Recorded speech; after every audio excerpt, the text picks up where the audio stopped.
కుటుంబంలో అందరి మధ్య సుహృద్భావం, సహకారం ఉండటం అవసరం. అప్పుడే పరిస్థితులను ఎదుర్కొనగలిగే మనస్థితి ఉంటుంది.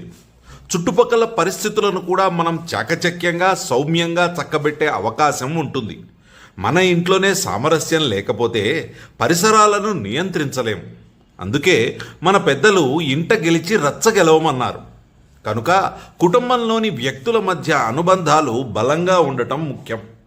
అలా ఉండాలంటే ఈ తీరిక లేని జీవితంలో రోజులో కనీసం ఒక్కసారైనా కుటుంబ సభ్యులందరూ సెల్ ఫోన్లను పక్కన పెట్టి టీవీ చూడకుండా ఆహ్లాదకరంగా మనసు విప్పి మాట్లాడుకుంటూ భోజనం చేయండి.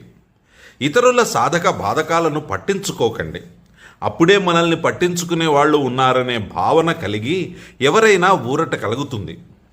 ఆ రకంగా మనసులో మాట పంచుకోవడం వల్ల ఆత్మీయత పెరుగుతుంది. ఏ కష్టం వచ్చినా తట్టుకొని నిలబడేందుకు కుటుంబ సభ్యుల మధ్య ఆత్మీయత అవసరం. కుటుంబం అనేది మనకు ఒత్తిడి పెంచేది కాదు. కుటుంబంలో మన వ్యవహారశీలత, మాట తీరు అనేవి బయట పరిస్థితులకు స్పందించాల్సి వచ్చినప్పుడు ఉపయోగపడతాయి. అందుకే కుటుంబం ఒక శిక్షణాలయం. ఒత్తిడికి గురైనప్పుడు మనం దుందుడుకు నిర్ణయాలు తీసుకునే అవకాశం ఉంది. అందుకే మనసుకు నియంత్రణ అవసరం. మనసు ఒత్తిడికి లోనైనప్పుడు కోపం వస్తుంది. దానివల్ల ఎదుటివారిని దూషించే అవకాశం ఉంది. దాంతో భౌతిక దాడులకు దిగవచ్చు. శత్రుత్వాలు పెరుగుతాయి. బంధాలు దెబ్బతింటాయి. సమాజం మనల్ని ఆవేశపరులని అంటుంది. కానీ ఒత్తిడిని అధిగమించి సంయమనం పాటిస్తే అదే సమాజం మనని సౌమ్యులమని అంటుంది. కాబట్టి మన మనస్సును నియంత్రించి మసలుకునే వ్యక్తిత్వాన్ని మన కుటుంబ వ్యవస్థ ద్వారా మనం సంపాదించవచ్చు. ఎందుకంటే కుటుంబంలో అందరి సభ్యుల మధ్య భిన్న అభిప్రాయాలు ఉండవచ్చు, కానీ భేదాలు ఉండవు. అలాగే వారిని మనం ఎలా సౌమ్యంగా ఎదుర్కొంటామో సమాజంలో ఎదురయ్యే వ్యక్తులను కూడా మనం అలాగే ఎదుర్కోగలం. అలాగే సమాజంలో అనేక సందర్భాలలో లౌక్యము అవసరం. ఈ లౌక్యం వెనుక సమాజాన్ని ప్రేమించగలిగే శుద్ధ సాత్విక ప్రేమ కూడా అవసరం.